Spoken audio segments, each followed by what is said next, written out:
שלום לכולם, מה שלומכם ילדים, מה שלומכם הורים? אנחנו עדיין כל אחד בביתו, והיום אני רוצה להתחיל את היום בשיר בוקר, ולאחר מכן בסיפור, תכף אני אראה את זה. אז אנחנו מתחילים בשיר איזה בוקר נהדר שכתבה אתי גרנות.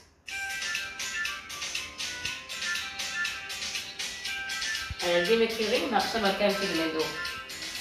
איזה לילה כאן מפיץ מחלומי, ואני צועק ושר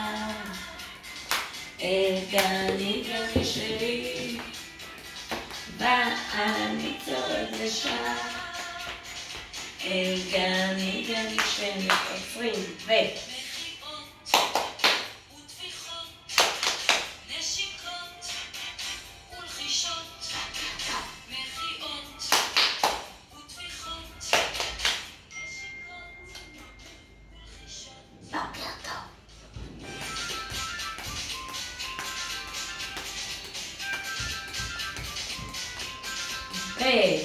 איזה בוקר נהדר כאן מציץ מחלומי, ואני צועק ושר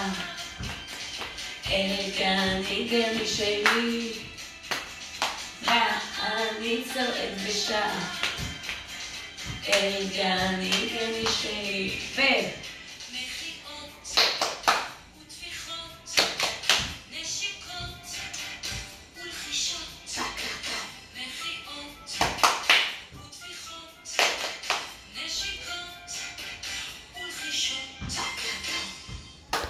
ואנחנו ממשיכים. חג ראש השנה לחוג בעזרת השם בשבוע הבא, והתחלנו לדבר בגן על התפוח, אפילו עשינו יצירה בנושא.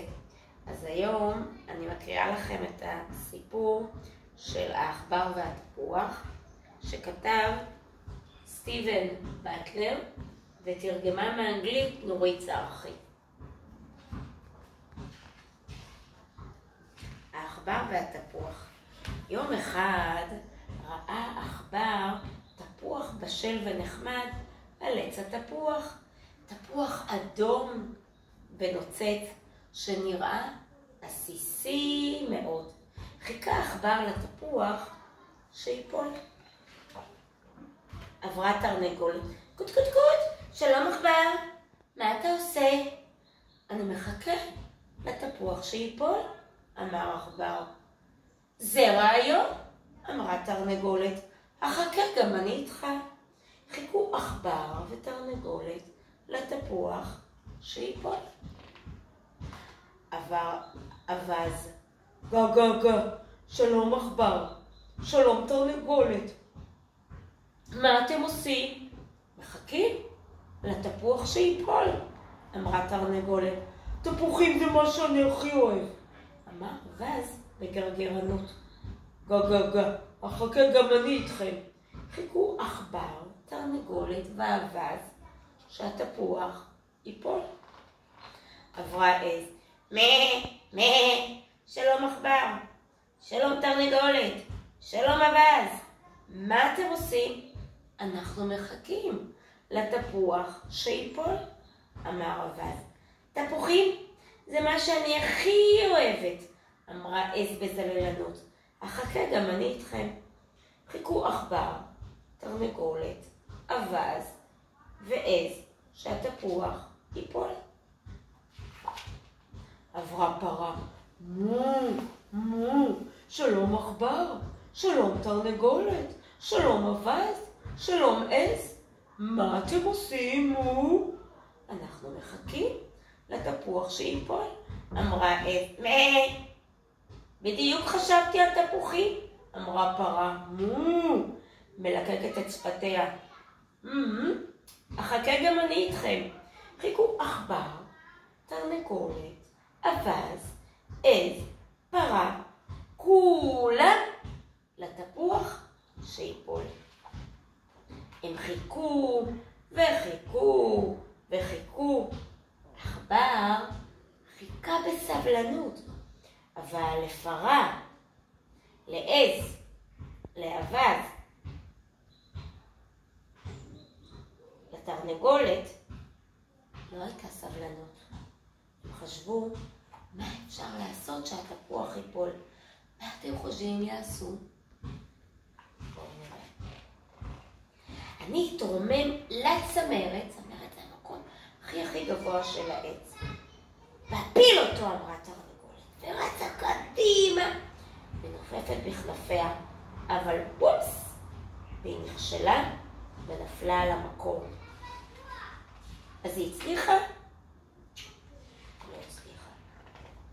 אני אגעגע עד שיפול, אמר אבז. גע, והוא פער את מקורו, גע. אבל התפוח לא זז ולא זז. נגיח אותו עד שיפול, אמרה העז. והיא רצה ונגחה את העץ בכל כוחותיה. אבל התפוח לא זז.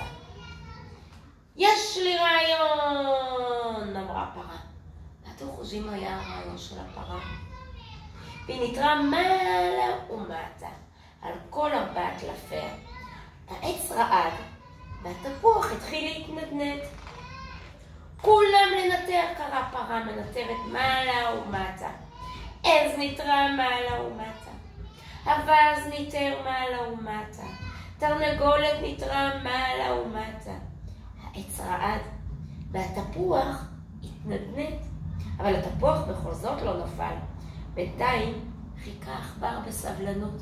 שימו לב, לעכבר יש סבלנות. בואו נלך, אמרה פרה ברוגז. זה בטח תפוח רקוב, או חמוץ, אמרה עז. או קשה, אמר אבז. או רך, אמרה תרנגולת. ורק עכבר נשאר וחיכה. פתאום, בופס! התפוח האדום והנוצץ נפל לארץ.